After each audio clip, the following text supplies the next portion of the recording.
Module में हमने क्या देखा कि वी आर द वंस, यानी कि ये लोग उनमें से लोग हैं who will be hauled up by the police, जो कि पुलिस द्वारा पकड़े जाएंगे, beaten and drag to jail, फिर मारे भी जाएंगे, यानी पुलिस इन्हें मारेगी भी और जेल में भी बंद कर देगी गैर कानूनी काम करने के लिए। They say there is no leader among them, और उनका कोई वहाँ पे लीडर भी नहीं होगा। No one who could help them see things differently, कोई भी उनका मददगार भी नहीं होगा जो उनको अलग तरीके से देखे और उनकी मदद करे। Their fathers are as tired as they are, और उनके फादर्स जो हैं वो पूरी तरह से थक गए हैं इतने सालों से ही या ज़िंदगी भर ऐसे काम करके। They talk endlessly in a spiral that moves from poverty to apathy to greed and to injustice.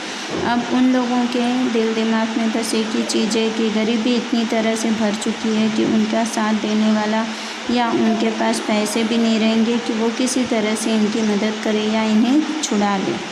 Listening to them I see two distinct worlds, one of the family caught in a web of poverty.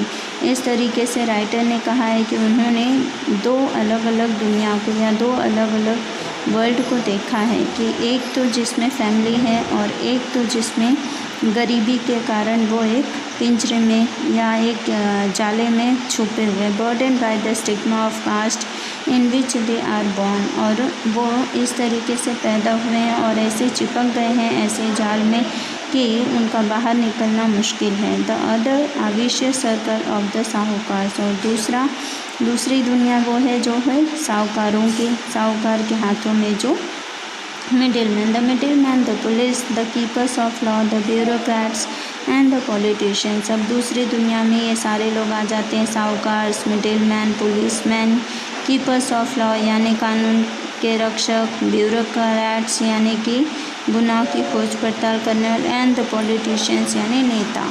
तो ये लोग सब दूसरी दुनिया के हैं। Together they have impose the baggage on the child and that he can not put down, और इसी तरीके से उस छोटे से बच्चे के ऊपर इतना लोड, इतना वज़न रखा हुआ है कि वो नीचे नहीं रख सकता। Before he is aware he accepts it as naturally as his father. अब वो उस चीज़ से बिल्कुल वाकिफ़ नहीं है जिस तरह से उसके फादर ने ये सारी चीज़ें पहले से करते आए थे। To do anything else would mean to dare, दूसरा कुछ करने के लिए इतनी हिम्मत होनी बहुत ज़रूरी थी। And daring is not part of his growing up, और डेयरिंग उसके संगत में नहीं था क्योंकि वो जिस तरह की ज़िंदगी जिया था उसमें डेयरिंग कहीं भी नहीं थी।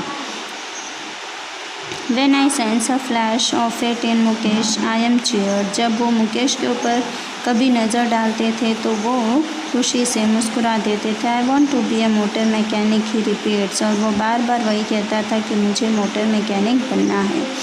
He will go to a garbage and learn, और वो उस तरीके से गैरेज में जाएगा उसके लिए और वो वहाँ पर मैकेनिक बनने के लिए जो सीखना होता है, ट्रेनिंग लेता हो वो ले लेगा। But the garage is a long way from his home, लेकिन गैरेज जो है वो उसके घर से काफ़ी दूर था। I will walk he insist, वो कहता है कोई बात नहीं, दूर है तो मैं चल के जाऊँगा, इतना चल लूँगा। Do you also dream of flying a plane, क्या तुम्हारा ये भी सपना है कि तुम प्लेन उड़ाओ? He is suddenly silent. No he says staring the ground, अब वो ग्राउंड की तरफ देखते हुए बोलता है नहीं। In his small murmur there is an embarrassment that has not yet turned into regret, अब उसके अंदर, उसकी खुशी के अंदर ये रिग्रेट कभी भी नहीं आया था कि वो इतनी बड़ी उड़ान उड़ेगा। He is content to dream of cars that he sees hurtling down the streets of his town, अब उसने एक छोटा सा सपना इसलिए देख लिया था क्योंकि वो ज़मीन पर था और सड़कों पर रोज़ ये सब चीज़ें देखा था, इसलिए उसने ये सपना देखा था कि कार चलाने का। Few aeroplanes fly over Firozabad, अब कुछ बार या कई बार एरोप्लेन जो होते हैं वो फिरोज़ाबाद में ऊपर आसमान की तरफ उड़ान भरते हैं। This is all about your story. ना your story is over students, आपका स्टोरी ये जो चैप्टर है ख़त्म हो जाता है।